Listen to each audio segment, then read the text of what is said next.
nos acompanha, mesmo em trabalho, o titular desse programa, o Vitor Quintino. Um abraço, Vitor. Eu esqueci, Marcos, de fazer um registro, faria isso logo ao início. Para mim seria uma segunda grande satisfação em estar aqui presente, porque eu fui colega do Vitor Quintino ainda na escola integrada. Eu não me lembro muito bem, eu acredito que na terceiro e no quarto ano, com certeza, porque eu me lembro ainda quando nós ensaiávamos as marchas de 7 de setembro pela Rua Buarque de Macedo, quando ela ainda era tranquila. Fazíamos os ensaios com os soldados da banda da Brigada Militar, quando a banda ainda tinha mais de 30 integrantes. Hoje eu não sei se preenche uma Kombi, então eu queria mandar um abraço especial para o Vitor, que quem faz muito tempo que não converso, apenas o cumprimento para o Rua, enfim, cada um com a sua atividade profissional, a gente não teve muita oportunidade de conversar, seria um segundo motivo de alegria se ele estivesse aqui hoje. O Vitor brinca comigo, diz que eu estou com garrotilho. Para quem não sabe das linhas campeãs, garrotilho é a tosse do cavalo. A minha égua esse dia estava com garrotilho, lacrimejando, e eu disse para o Pedro Bucha: Pedro, o que tem essa égua? Senão eu vou trazer um remédio para não adianta trazer um remédio, se é garrotilho, já estou tratando dela. Mas o Vitor também te manda um abraço e fala que essa, na verdade, é uma aula de direito penal e o Pedro, um grande mestre. E faz a seguinte, aquela pergunta. Dr. Pedro Piquetes, alguns autores têm exigido que para impossibilitar a prisão em flagrante por apresentação é necessário que o crime tivesse a autoria ignorada. Portanto, se aquele que se apresenta espontaneamente já é conhecido como autor do crime, como o caso do sargento, poderá ser preso em flagrante para esses autores? É a pergunta do Vitor Contino, que nos acompanha no Varrendo da Redação.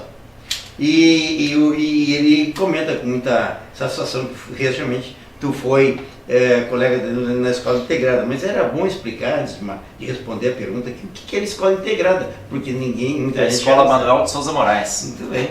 Hoje fica ali na famosa esquina do Olírio, subindo ali. Eu não me lembro exatamente o nome da casa, no bairro Progresso. No bairro Progresso, exatamente. Bem, Marcos, eu acredito que eu acompanhei o Vitor escrevendo alguma coisa pelo Facebook sobre essa questão propriamente dita. Eu confesso que não domino a questão específica quanto a esta questão de apresentação ou não apresentação, até porque não é a minha principal atividade, até para falar a verdade faz um certo tempo que não tenho atividades no direito criminal e basicamente, dando uma ideia geral assim, não tenho enfrentado com os meus clientes situações desse nível de prisão ou não prisão nessa situação. Acredito que também nós não alcançaríamos aqui um denominador comum se o fato merece ser decretado ou não, se o sujeito vai lá um pouco antes ou um pouco depois, se a autoria foi conhecida ou não é conhecida. Eu acredito que a principal ideia que se tenha que dar agora, ou que eu decidiria pelo caso, seria a questão da garantia da ordem pública, ali o clamor, a ideia que se teve e que se tem numa sociedade de um crime cometido, Marcos. Vamos ter uma ideia de passagem assim, né? Vamos imaginar que fosse diferente. Vamos imaginar alguém que coloca fogo no asilo e mata meia dúzia de velhinhos que lá estão. Eu acredito que esse fato traga um certo clamor popular, esse fato atinge a sociedade em geral e foge do território específico de 2 ou 3 pessoas. Ele está maior e isso mereceria, no caso, um enfrentamento muito claro para a prisão preventiva e, se fosse possível, a prisão em flagrante, quase, digamos assim, que o encalço da ação penal fosse conseguido com eficiência e com precisão. O sujeito que eventualmente atingiu alguém e vai lá, se apresenta, eu não vejo por que ele seja preso em flagrante por uma batida, um tapa no rosto de alguém, alguma coisa nesse sentido. Parece que essa questão não é assim o ponto maior referencial e de maior importância no caso. Bem, Pedro, uma pergunta que se impõe. Se tu tá par, porque nós, quando então vice-prefeito no exercício lá, a pedido do José Alfredo, né? Convidei o Pedro para nos auxiliar nessa questão, uma importante participação da Patran também. Enviamos um ofício para o Dr. Tomás, para a doutora Márcia, do Amaral Martins, e eles aceleraram um procedimento que já era tocado no Ministério Público e no nosso fórum local, e eles então, a doutora Márcia determinou que proibido fosse a vinda da anunciada da anunciada viagem, né, que 1.000 presidiários iam fazer do Presídio Central em Porto Alegre para a nossa modulada. Aquilo foi importante porque se viu que não tinha mínimas condições de meio ambiente. Todo o esgoto cloacal era largado num poço, aquele poço não tinha mais decantação, todos esses detritos iam para um arroio que passava ali, né, próximo ao presídio, passa no presídio e passa por uma fazenda, né, extensão da Ubra hoje, o proprietário que comprou a Ubra estendeu até ali, né, com a morte de gado e tal, e aqueles detritos todos iam diretamente para o Rio Caí, né, poluindo o Rio Caí. Tu tens notícia, aquilo se manteve, o Estado tomou alguma posição, como é que foi? Eu confesso que eu não tenho acompanhado a fase de cumprimento de sentença naquele caso, porque ele está em fase de cumprimento de sentença, até por um certo desgosto que tive com a questão. O ano pode estar me faltando a memória, mas se eu não me engano, nós conseguimos eliminar, eu e a doutora Adriana Chu, na ação que propusemos, na ação popular, visando a paralisação da ideia ou a suspensão da ideia ou a suspensão da obra de ampliação da penitenciária modulada de Montenegro em 31 de julho de 2005 ou 2006, mas eu acredito que tenha sido 2005. Veja só, a base daquela ideia, a base da nossa proposta foi a proteção ambiental. Estou falando em 2005, certo? Onde lá nós noticiávamos que perante a FEPAM não teve um trâmite, digamos assim, correto. Existiam autorizações, ou não passou por onde devia ter passado, ou que a própria construção da penitenciária estaria trazendo lesões ambientais àquele ambiente que ali estava, porque não teria sido feito o estudo de impacto ambiental e não haveria as licenças necessárias para a construção. Hoje é o assunto do momento, o assunto de 15 dias atrás, onde a FEPAM foi denunciada, foi criticada, alguma forma assim, alguns favorecimentos. Nós noticiávamos na ação, isso há quase 8 anos atrás, que o próprio Estado era o maior agente poluidor e nem o Estado cumpria com a regra.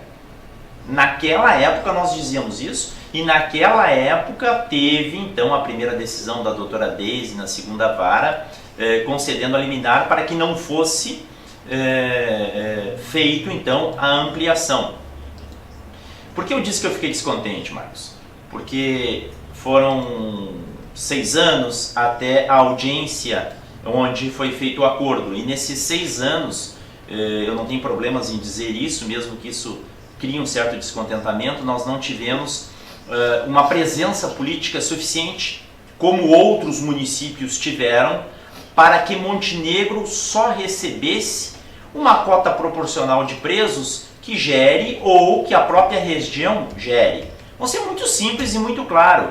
Por exemplo, que a região de Novo Hamburgo tenha a sua prisão modulada, a sua penitenciária modulada, que a região de Viamão tenha a sua penitenciária modulada. Não basta dizer que Montenegro deve ampliar. E a gente sabe que isso vai acontecer, já está, a ampliação foi feita nesse meio tempo, depois foi feito, antes da ampliação, foi feito a ocupação do ambiente ali onde seria alojados ou estariam ali os policiais militares. Hoje eles não ficam ali, hoje eles vão e voltam o tempo todo, para um presídio feminino. Ou seja, então Montenegro já teve, depois dessa penitenciária modulada, o presídio feminino e depois a ampliação. Já estamos na terceira fase. Virá a quarta. Enquanto não houver uma ação política firme e eficiente, acredito que possamos ter sim. Então por isso eu fiquei muito descontente na situação, porque nós não tivemos esse enfrentamento. Tivemos uma ou outra manifestação, eu não quero, eu isso, eu aquilo, mas ficou por isso mesmo. Ou seja, nem a população se uniu de uma forma como poderia se unir, mas principalmente porque não teve a liderança necessária no enfrentamento político da questão.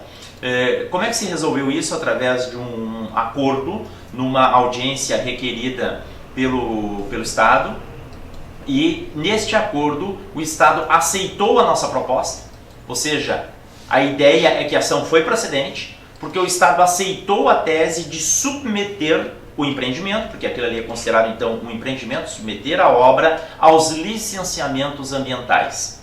Ou seja, nós mudamos com a ação que fizemos, eu e a Adriana, a ideia que o Estado tinha de que penitenciária e presídio não precisaria ter um enfrentamento da questão ambiental. Hoje ele necessita em todo o Estado, porque mudou a forma de enfrentamento dessa questão. De tanto o Estado se debater na discussão que tinha conosco, isso chegou até o Tribunal de Justiça, e o Tribunal de Justiça, pelo Pleno, entendeu que deveria de ter o estudo de impacto ambiental. Como já estava lá mesmo, então nós temos um acordo para os licenciamentos ambientais, porque o estudo ele é prévio. Como já estava lá, não dava mais para fazer um estudo antes de uma coisa que já estava lá. Essa é a questão. Como está hoje a situação, o Estado construiu a ampliação, ele fez a ampliação, está lá, dizem que é terrível, eu não conheço. Eu conheço a primeira obra, acompanhei desde o primeiro momento, eu prestei serviços para a empresa que fez a construção, depois num segundo momento em visita que lá fiz por reportagem, e depois pelo próprio cuidado que tive com a ação. Mas dizem que as celas têm uma outra ideia, o número de presos é muito maior, não está ocupado porque o Estado não consegue cumprir as exigências ambientais que a FEPAM, depois então fazendo a avaliação correta que deveria ter sido feito, colocou como exigências.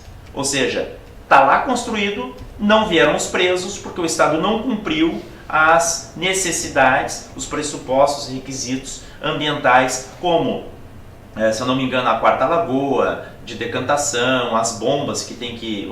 Ou seja, no fundo ele tem que fazer um tratamento mais eficiente dos resíduos que a penitenciária gera, que vão diretamente ao Rio Caí, se eu não me engano, são 600 metros ali do ambiente da penitenciária até o Rio Caí, na localidade pesqueira.